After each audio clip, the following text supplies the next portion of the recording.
TV7 Israel News is made possible thanks to your generous donations. Shalom, good evening. This is TV7 Israel News broadcast to you from Jerusalem. The IDF launches a new ground maneuver in the Southern Gaza Strip dubbed Operation Might and Sword. President Donald Trump warns of secondary tariffs to countries attempting to circumvent sanctions against the Islamic Republic of Iran. The Islamic Republic Supreme Leader Ayatollah Ali Khamenei stresses his aspiration to see the State of Israel eradicated. The IDF launched a number of attacks on Hamas infrastructure in several locations across the Gaza Strip overnight. The IDF utilized aerial and artillery fire to destroy the Hamas targets in question. Following the airstrikes, IDF ground forces reportedly began to operate on a broad scale in the town of Rafah of the Southern Gaza Strip. The Qatari mouthpiece Al Jazeera reported, citing the Hamas-run health ministry, that 17 people were killed in the Israeli strikes. Meanwhile, Israeli Defense Minister Israel released a statement in which he dubbed the fresh IDF ground offensive in Gaza as Operation Might and Sword, stressing that its expansion aims at crushing and cleaning the area from terrorists and terror infrastructure and sees large areas that will be added to Israel's security zones.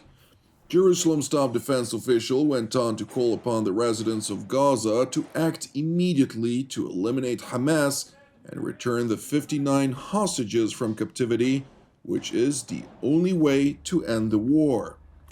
It is important to highlight that the stated prerequisite by the Israeli defense minister for the war to end is fully coordinated with the United States under President Donald Trump.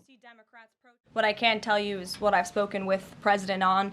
He very much remains committed to backing Israel, and it was only because of this President and his team's leadership that we had a temporary ceasefire in Gaza, that we were able to bring many hostages home, and the President made it very clear to Hamas, you get the hostages out, all of them, or there will be hell to pay, and Hamas is certainly witnessing what it feels like for all hell to be paid, and the President supports Israel's right to defend itself. Turning to the so-called West Bank districts of Judea and Samaria, where Israeli Defense Minister Israel Katz and Finance Minister Bezalel Smotrich held a joint tour to closely follow efforts to confront illegal construction by the Palestinian Authority, which, according to both senior Israeli officials, aims to deliberately obstruct the development of Israeli communities. During the tour, the ministers visited many areas throughout Judea and Samaria, including the settlements of Kerem Re'im and Sde Ephraim, which were recently recognized by the government in Jerusalem. In joint remarks made at the end of the tour, Ministers Katz and Smotrich stressed the vital importance of confronting efforts by the Palestinian Authority to alter reality on the ground by illegal construction projects, which they stressed to be no less important for Israel's national security than the ongoing military's counter-terror campaign that seeks to uproot Iran-funded terror infrastructure throughout the heartlands of the State of Israel. יהודה ושומרון הם ליבה של ארץ ישראל ההיסטורית. Judea and Samaria are the heart of the historic lands of Israel. During the Iron Swords War, we witnessed the security importance of Jewish settlements in Judea and Samaria as a protector of the heart of the country. The State of Israel will not abandon the security of the settlers, and it will not allow Mahmoud Abbas and the Palestinian Authority to use illegal construction as a tool to create a strategic threat to the settlement. Just as we are crushing Palestinian terrorism in the terrorist camps of Jenin, Tulkarm, and Nir Shams, we will similarly prevent any attempt by the Palestinian Authority to take over the territories of Judea and Samaria and harm the Jewish settlements. Our policy is clear and the instructions to commanders in the field are clear: to deepen enforcement, expand supervision activities, and destroy every illegal structure without exception. In the face of the terror of terrorists and the quiet terror of the attempts at illegal takeover, we will respond resolutely.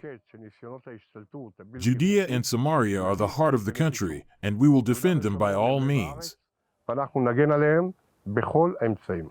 מאז 1967 Since 1967 until today, such a revolution has not been made in Judea and Samaria. Our government is working to develop the settlements in Judea and Samaria, and it will not allow the rampant illegal Arab construction that has become a scourge of the state in recent decades. Our government has thus far recognized 28 new settlements since its establishment. In addition, there is increased enforcement in places that were not enforced in the past, such as the agreed reserve of Gush Etzion and the Fire Area 918 of the southern Mount Hebron and other areas.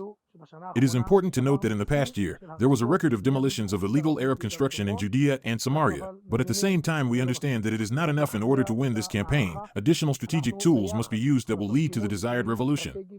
The settlers are not second-class citizens. The government of Israel will insist that they be entitled to security like all of the citizens of Israel. Judea and Samaria are the cradle of our homeland, the land of the Bible. We are here to stay.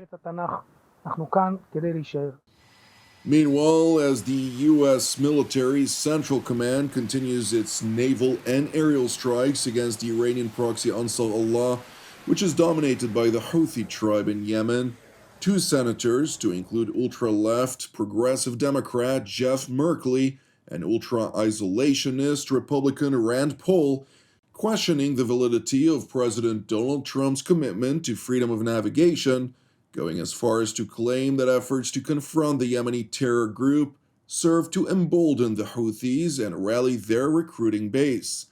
It is important to know that the two senators, who seemingly personify the two edges of the so-called horseshoe theory, have been leading proponents of diplomatic overtures to Iran, with Senator Rand Paul aligning himself with Senator Bernie Sanders in the past, in opposition of exerting new sanctions on the Islamic Republic of Iran and North Korea. Meanwhile, in response to the latter, White House Press Secretary Leavitt stressed that she absolutely rejects the claims relayed by the two senators against the Trump administration's decision to confront the Houthi terrorism. I would absolutely reject those claims. These Houthi strikes have been incredibly successful. Last time I was at this podium, there were more than 100 successful strikes. There have now been over 200 successful strikes against the Houthis. Iran is incredibly weakened as a result of these attacks, and we have seen they've taken out Houthi leaders. They've taken out critical members who were launching strikes on naval ships and on commercial vessels, and this operation will not stop until the freedom of navigation in this region is restored, which is a critical principle, and this president stands behind our Defense Department, who's doing a tremendous job. In other yet related news, China, which enjoyed roughly 90% of all of Iran's sanctioned oil exports during the previous 4 years, is now calling upon the United States to end all sanctions, pressure, and coercion on the Islamic Republic of Iran, insisting that it will lead nowhere. Instead, Beijing is urging Washington to reinvigorate the Obama administration's 2015 nuclear agreement, or the Joint Comprehensive Plan of Action, JCPOA, stopping short from pointing out that the International Atomic Energy Agency had already rendered the document obsolete. The implementation of the Joint Comprehensive Plan of Action has been disrupted by U.S. withdrawal. The United States should show political sincerity and return to the talks as soon as possible. Sanctions, pressure, and coercion will lead to nowhere. The Iranian nuclear issue has once again come to a critical crossroads. There is a risk of escalation, but there is also an important opportunity to reach a political and diplomatic solution through dialogue and negotiation.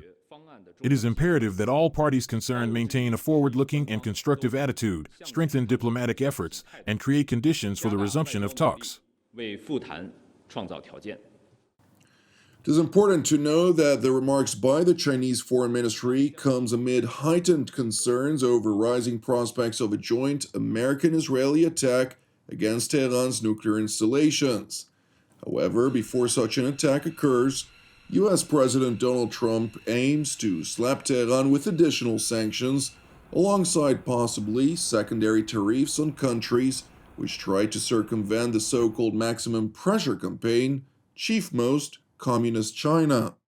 We're going to make a decision on secondary tariffs on Iran based on whether or not they're going to make a deal. If they're going to make a deal, then we're never going to put secondary tariffs on. We're going to hope they have a great, long, and successful life as a country. but we'll see what happens. It's very interesting. I can't imagine them doing anything else but making a deal. I would prefer a deal to the other alternative, which I think everybody in this plane knows what that is.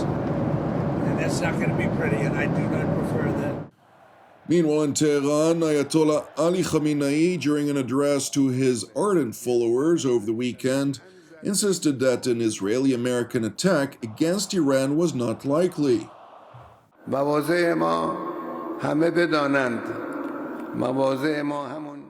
The enmity from the U.S. and Israel has always been there. They threaten to attack us, which we don't think is very probable, but if they commit any mischief, they will surely receive a strong reciprocal blow. احتمال زیاد نمیدیم که از بیرون شرارتی انجام بگیره، اما اگر شرارتی انجام بگیره قطعاً ضربه متقابل محکم خواهند خورد. Thank you for watching TV7 Israel News. And as we've entered into the month of April, I would like to highlight that TV7 Israel is a donation-based ministry with all of our productions reliant on your support. Therefore, if you're blessed by the content of our programs, please donate. You can do so via our website at www.tv7israelnews.com. In that same line, I would like to thank our TV7 family of supporters. Keep praying for the peace of Jerusalem and salvation of Israel. I'm Jonathan Essen, wishing you an Erev Mevorach, and God willing, we'll see you during our next update. Until then, Shalom from Jerusalem.